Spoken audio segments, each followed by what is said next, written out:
Hey, what is going on? Thanks for stopping back by the channel. So today we got a very special show. I have a special guest I'm going to interview. She was put into the North Carolina foster care system when she was an infant, adopted when she was 5, took the rest of her life to find her biological family. Before we jump into this interview, do me a favor, hit that subscribe button. I'm on my way to 2,000 subscribers. Are you going to be the one to put me over the top? I hope you are. But yeah, hit subscribe, hit like, ring the bell, all that good stuff. And if during this interview something hits you, maybe you're adopted and you're looking for your biological family, drop a comment. I guarantee I'll get back in touch with you. I'll have Jen, who I'm going to interview. She can answer some of your questions. But without further ado, let's get into this.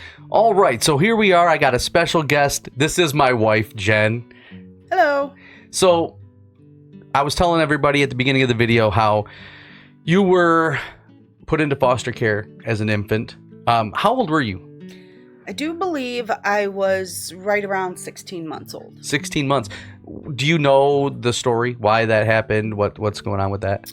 Yeah, I was born in North Carolina in the 70s during the time in our country where interracial relationships were not acceptable. And my mom was white, my dad was black. They were never married. And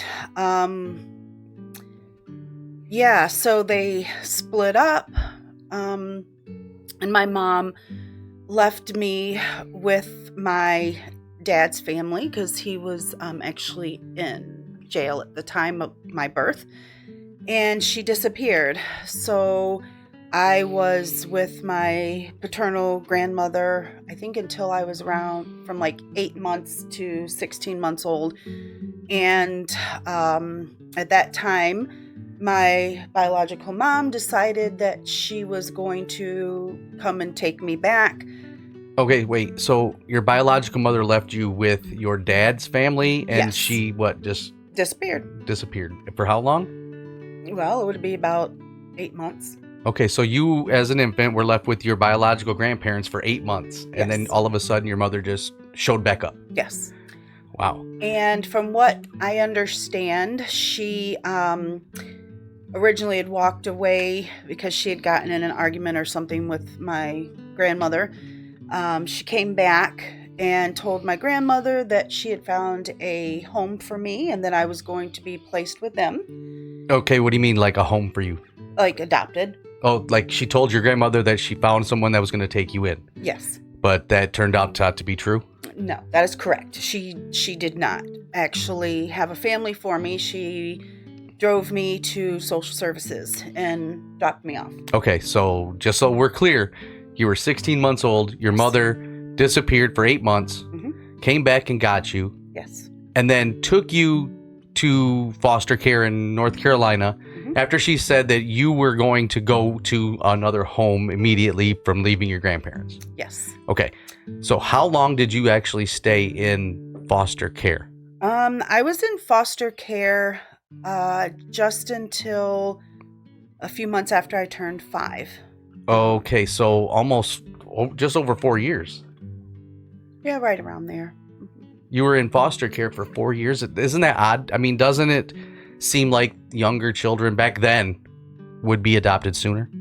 Yes. That was also a time in our country where families that were looking to adopt were wanting babies. So then And- why did you end up staying there for that long? Because she refused to give up custody. So your mother, who took you, put you in foster care, never turned over custody, so left you sitting in the foster care program for over 4 years? Yes. She That's wild. kept telling social services that she was trying to get her life together. She wanted me, then she didn't want me. She wanted me, she didn't want me. She just kind of kept going back and forth. Okay, so let's fast forward then. When you were 5, you were adopted. Yes, but when I turned 5, I was still not available for adoption. So that would have been October of 75. Then shortly, I think it was just a couple of months after I turned 5, The state of North Carolina passed a rule stating that if a child had been in social services for X amount of time and parents were deemed unfit for being parents, the state could terminate their parental rights. So is that actually then what happened? The state came in and said, no more parental rights, we're going to put her somewhere? Yes. When they talked to her, they communicated with her that this is what's going to happen. And that was when she signed over, relinquished her parental rights. However, they had to locate my biological father. And he had never stopped looking for me. He was under the impression that I was adopted, but he always wondered what happened to me. He was actually pretty angry about the whole situation. Well, yeah, I mean, from what you're saying, your biological mother did all of this. He had no idea. He was kind of left in the dark because Yes, he was had in no jail, say. right? Correct. Okay. He had no say. All right. So by this point in time, he had already married his wife, and they had 2 kids, 2 daughters, and I do believe their third one was on the way or was born shortly after. But you didn't know anything about them at this time? No. Right. So you got adopted when you were 5? Yes. And they had to bring him to court to terminate his parental rights. Okay. Before I was available for adoption. So what was that like growing up? I know you were adopted at 5, right? So you knew that you were bouncing around from house to house in the foster care program, and now you found this house, this family that took you in. What was that like? Being in the system or finding a family? No, finding a family. I think I was more than ready to find a family. I don't know if you remember that children's book called Are You My Mom? I don't think I know that one. I can't remember who wrote it, but it's about this little duck that hatched and couldn't find his mom. And he kept saying, "Are you my mom?" And he found a dump truck. "Are you my mom?" He found, you know, different things. That's kind of how it was. So I was in foster, going into foster homes. Well, right, because at those early years of your life, right, when you're establishing yourself in a family, you were getting put from place to place. Yes. And every family that I was in, I was so desperate to have a permanent mom, a permanent dad. Right. That every time I got moved, it was just, a little bit of more distrust, a little more heartbreak. Right. Even at that young of age. Yes. So when I met my soon-to-be adopting parents, the very first time I met them, my social worker said, "Hi, can you want to introduce yourself to them?" And I instantly told them my name and put their last name as my last name. Right. Even though that was the first time meeting them and I didn't even know that I was going to be, placed with them. Right. So I just attached myself to them, so to speak. So you weren't their only child, though? No, I was their youngest of 4, but I was the only one that was not their biological. Okay. How was that growing up? Did you feel like you fit in? To them, I fit. And I did fit. But somewhere deep inside, there was always something that was just off. And do you think that's because you were always wondering about your biological parents, your biological family, why this had happened to you? What did you do wrong? I mean, absolutely. That's what that's what we hear all the time is kids that are adopted. They're like, well, what did I do wrong? How come you did this to me? So that's something you dealt with for quite a long time. Oh, absolutely. Fortunately, for me, my parents, the ones that adopted me, they were very insistent on getting personal information from my social worker. I was not identifying information because that would be illegal. So when was it that you started asking questions to your family about your being adopted? I knew I was adopted, and that was what I was getting to. They, my adopted parents were insistent on getting information. And even though my social worker didn't want to, she was very reluctant. They said that they owed it to me to have information because one day I would ask questions and it would only be fair that I would have those answers. So when did that day come for you? How old were you when you said, hey, what can you tell me about my biological family? I really, truly started asking questions. I think I was probably somewhere in between 7th and 8th grade. And my oldest sister, Sarah, we were talking, and I think it was a conversation we were having about me being so much darker. Like during the summer, I get really, really dark. And even when I'm not dark, I'm still darker than all of them. And we were making a comment about this. She said, well, it's because you're half black. And I'm like, no, I'm not. And she's like, yeah, you are. So up until the time you were in middle school, they didn't tell you any of that. And it was your older sister who said it because you were like, why am I so much darker than you? Yeah, we just were talking about it Okay. and like passing conversation. Right. And so, yeah, she told me, and I think I instantly just got up and ran inside because we were outside, and I found my mom, and I'm like, what the heck is going on? I mean, I wasn't like upset about it. I was was almost a little excited because it's like, oh, that's another piece of me that I didn't know. Right. Kind of filled a gap. Yeah. So then that was when my dad pulled out his file that he had always kept on information, and he just handed it to me and let me read it. And I found out a lot about my biological parents that I didn't know. I found out that I had siblings. And how many at that time? At that time, the paperwork only said there were, I don't think it gave a number. I think it just said, maybe it said 2 or 3. Okay. So from that point on, I knew that I had siblings. And that was also when I think that's when anger that I think I had repressed. I think that's when it started coming out, because I found that was when I found out she was the one that put me in the system. She was the one, yes, I want her, no, I don't. And that he never agreed. Okay. And I think that's when I became pretty angry about my situation. Right. So let's fast forward then. You got married in 93. You attempted, I guess, to find your biological family as an adult. Yes. But it didn't work out because, like you said, they were sealed, right? Yes. So I think when our Zach was just a baby, maybe not quite a year old, me and our oldest Caleb and Zach went to North Carolina to visit my parents. And my dad was like, you know what? Let's go to Durham and see what we can find. And so we searched the public records. I knew my last name before I was adopted was Lane.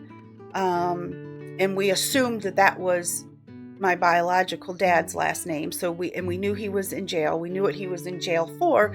So we started looking through criminal court records, and we found several people that would have fit in that age category that were in jail at the time. And I do remember seeing a William Lane, and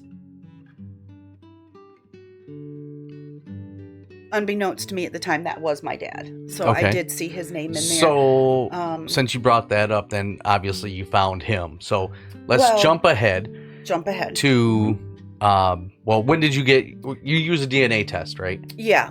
So from 1997 until you took a DNA test in 2019. 2019. Okay. Yeah. From 1997 to 2019, you had no more information. You were struggling because you still didn't know who you were, where you came from, and there was nothing. Correct. Okay, so you took a DNA test in 2019. Yep, Ancestry DNA. Ancestry DNA. And how long did that take? A few months and you got a result? I think it's set up to 12 weeks, but I think I got it back in like 7 or 8 weeks. So Okay, yeah, a couple of months. So when you got your results. Mhm. What did you learn? Mhm. I learned, in fact, that yes, I was biracial. And it was just exciting because I open it up and I see all these names of people that I've never heard of, didn't know, and they were popping up as biologically related. Now, I know on Ancestry, it breaks everything down like by how you're related, right? Like third cousin, fourth cousin. It does to a point. The first person on my list that was listed as my closest relative said that it could be an aunt or a first cousin. Okay, so you had a person at the top of your list, and Yeah. they said that was your closest in their system. Correct. Okay, aunt or We first had cousin. Yes, we had the most markers that matched. So how did you go about contacting them? Yes, you can message them through the app. I didn't contact her. I contacted the next person down. Okay. His name was Markel. Okay. And now, real quick, knowing that you were biracial, I knew that was my paternal side. Because they say, right? So Yes. you knew that if you found anybody on your list that was white, yes, they'd be from your mom's side. Anybody Yes. that was black would be from your dad's side. Correct. Okay, so that kind of gave you an idea of who you were contacting, right? Yes. Okay. So I contacted Markel and I explained to him.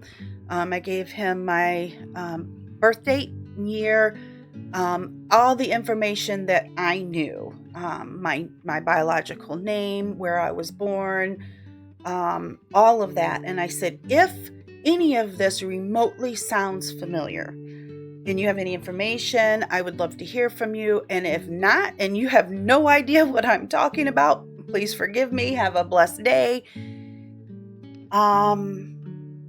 So did you get a response? 2 weeks later, I think it was about 2 weeks later, I opened up my app and I had a response from him. And he said,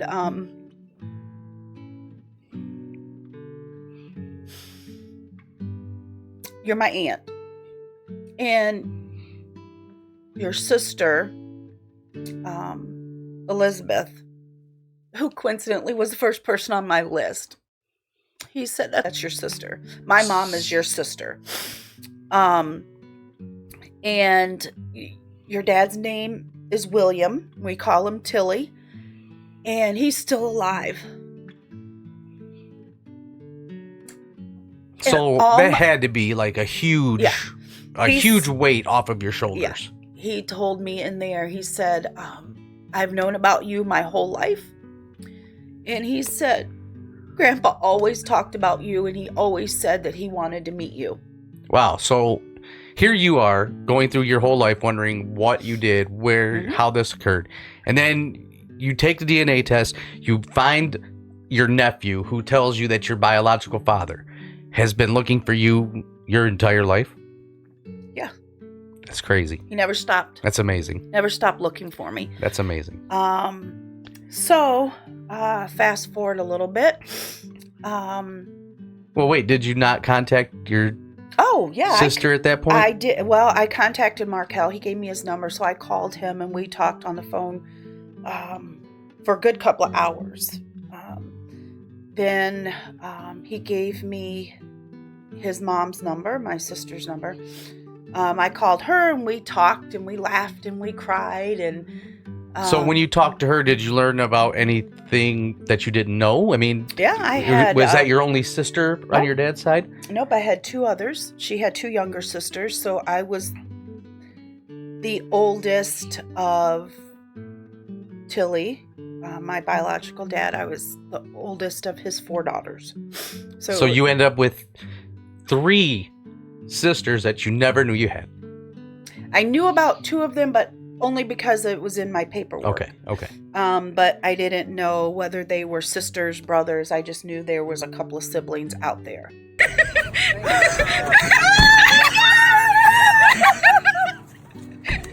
Everybody gotta be I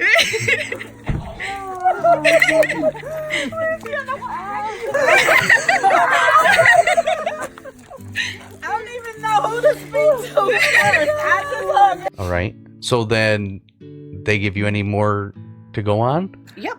So, I ended up talking to Elizabeth, one of my sisters. She said, just to let you know, you've got another sister out there.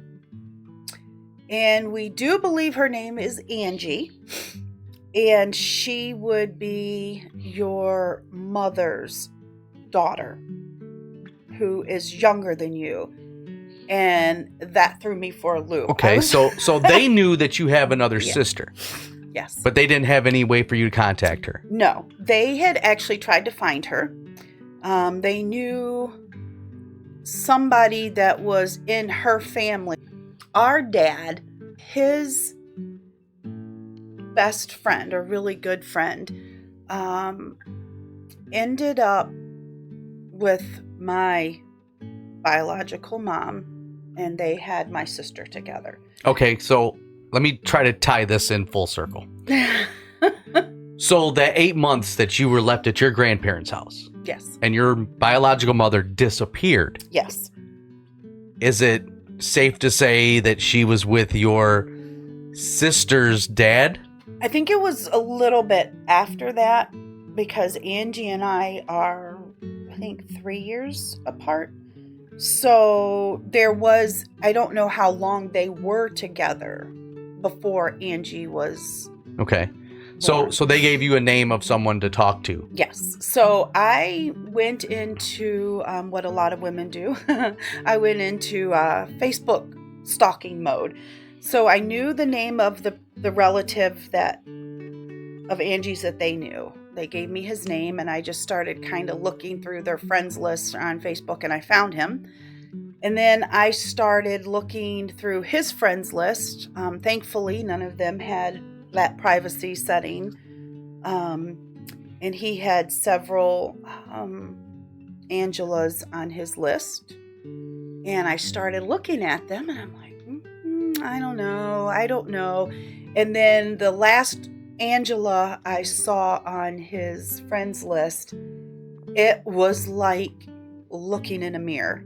And so I started to message her, and I chickened out. And I think it was like a couple of weeks later, I started looking through her friends list and her pictures, and I found that she had a couple of daughters that were adults. And so I messaged one of them.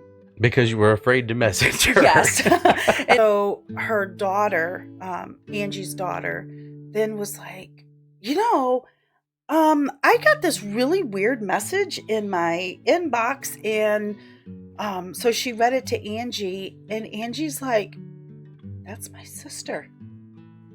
And Angie had also known about me her whole entire life. So that would have been your younger sister from your mother's side. Yes. And she knew about you her whole life. Yes. And you had no clue she even existed until you were 49. At 49 years old, you find out that you have a sister that you never even knew about. How did that make you feel? Well, angry, happy, ecstatic. I was angry that I missed out on siblings. So you finally end up talking to Angie. Yes. And what'd she say?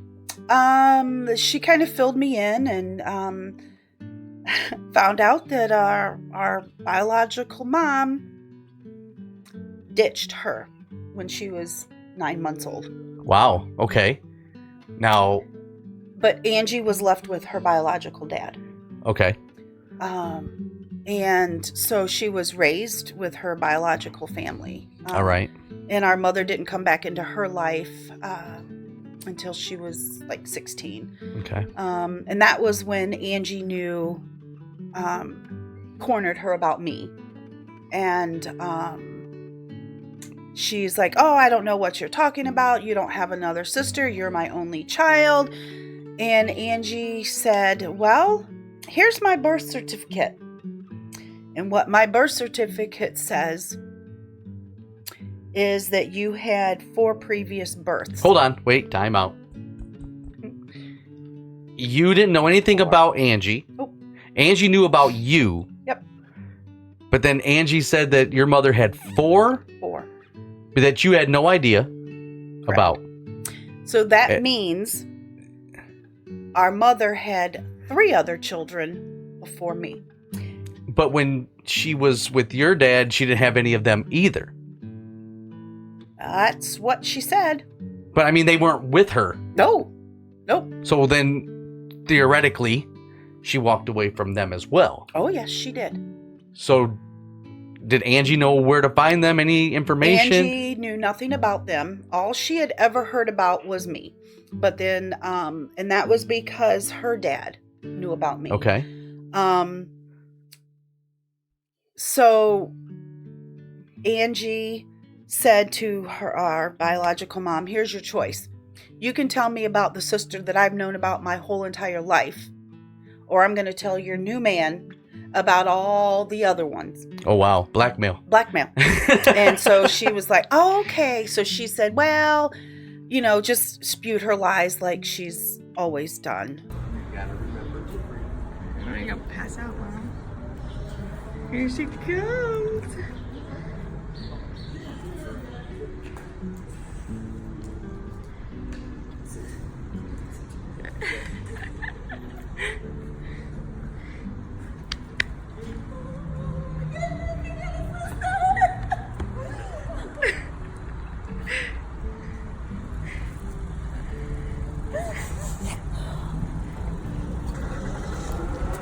You're so pretty. Look at you. I got a sister. So, in the beginning of 2019, you found out about these people. Mm-hmm. At some point, did you meet? Yes, we did. I met Tilly, my biological father. When was that? Do you remember? It would have been, I think, April of 2019. Okay. March or April. So, I'm assuming you went back down North Carolina. Yes, we went to North Carolina. That was when we were there for a week. That week, you so that we're all on track here. In that week's 7-day span, you met your biological father, Mm-hmm. his 3 daughters, your biological sisters, Yes. and a biological sister that you never knew existed from your mother's side, all in that 7 days. Yes. And then we also had a family reunion, I do believe. Okay. So I met, that would be on my paternal side. So I met a lot of the cousins and So you went from not having anybody that you knew of in your life on the biological side through this DNA test. Mhm. And now you had cousins and nephews and aunts and uncles and sisters and a dad that you didn't even know existed. How'd that make you feel? complete. Yeah? Yep. I think the healing, the completeness came from meeting Tilly. Right. I think that was probably one of the most emotional days I've ever had in my life. Well, because here's this guy Yep. who's been fighting to find you, first fighting to keep you.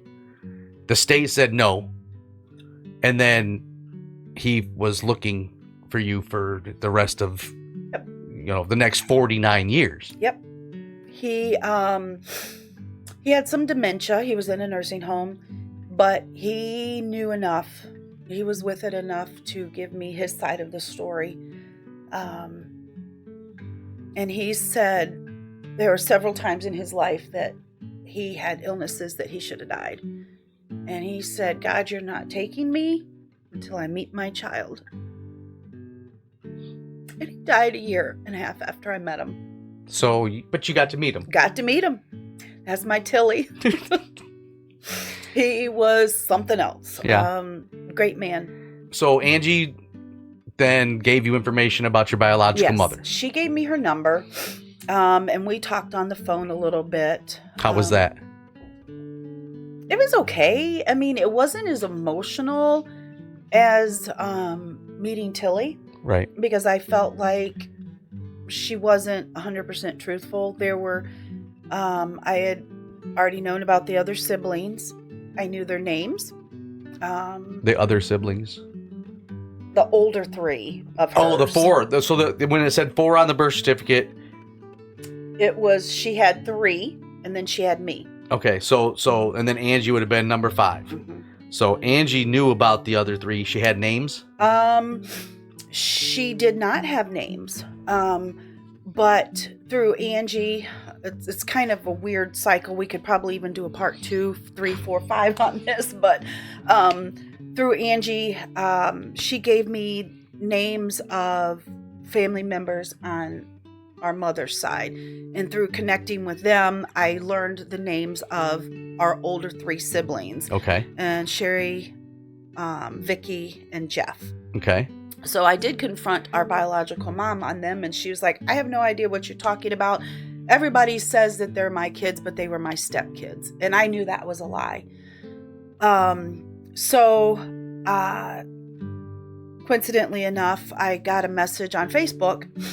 It was from a lady named Corey, and turns out she was my brother Jeff's daughter. So this would have been your niece. My niece. And how did they find you? She worked for a lawyer, and using the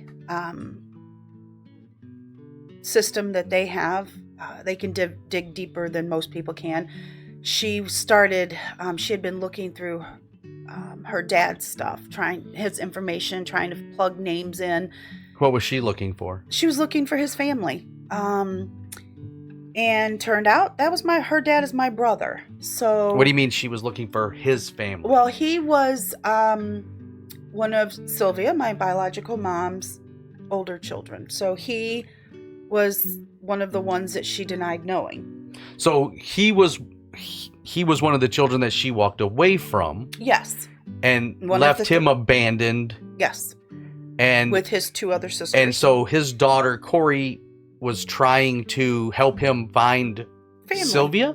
Yes, I do believe. Yes. They knew her name. Okay. Just trying to locate her. So in the process of trying to find Sylvia, they found cousins. They found cousins. And those cousins, through Angie, I had already met. And they were like, just to let you know, we just found out that you had that there's a sister. So then she reached out to you. Yep. Okay. How'd that go? Oh, it went great. We ended up meeting. Now wait, he didn't know about Angie, did he? He didn't know about Angie. Corey didn't know about Angie. So when they found me, I said, oh, by the way, there's another one. Wow. Turn.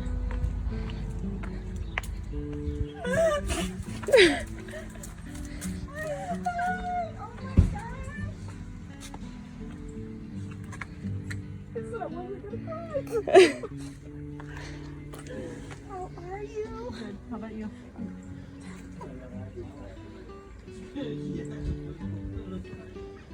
It's been too long. Way too long. Oh my gosh, this is crazy. Hi, brother. How are you? Okay, so let's put this into perspective. Okay, you take an ancestry DNA test. Yep. After not knowing anything about yourself for your whole life. Yep. And you find your father. Yep. Your mother. Yep. 3 sisters on your father's side, and aunts and uncles and nephews and nieces and great nephews and great nieces. Yep. And then you find your sister on your mother's side. Yep. Your brother on your mother's side. And another sister. Another sister on your mother's side. And there's one other sister that have not. And you know of a sister that you haven't met yet. Yes. And nieces and nephews on that side. Yep. That's crazy. What a crazy story. Yep. So tell me this before we wrap this up, because I know you have things to do, and I appreciate you coming here telling us about this. How did it feel when you started putting all the pieces together? It felt like going home. I finally felt like I felt complete. It's like, now I know where my laugh comes from. Now I know where my personality comes from. And it felt like the last piece of the puzzle is finally complete. My life has been, it's just all there. Now, Have you met your biological mother? Yes. You have. Yes. And after knowing everything that you've known and the anger that you carried because she abandoned you and left you in the foster care system for almost 5 years, and meeting all of the people that she walked away from, how does that, I mean, how do you, what's your relationship like with her? It's distant. It's hard because I don't feel that I don't feel super close to her, but there's also a sense of I don't want to say respect, but there's a sense of thankfulness that she gave me life. And I now, in hindsight, after all these years, realize that by her giving me up, or however you want to put it, she gave me an opportunity at a life that I would not have been able to have. Right. And I don't think that I would be the person that I am today if she had not made that choice. Wow. All right.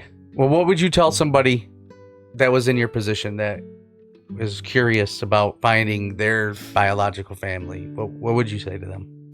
Ancestry DNA, definitely worth the money, but you also have to be mentally, emotionally ready for anything that you may find. Awesome. Yep. So if anybody drops any comments on this video asking about more specifics or asking, you know, how did you go about this or what was this like, you'd be willing to respond to them, right? Sure. Yeah. I mean, it's a little confusing the way we told it. There's so much more behind the scenes that, you know, we didn't share.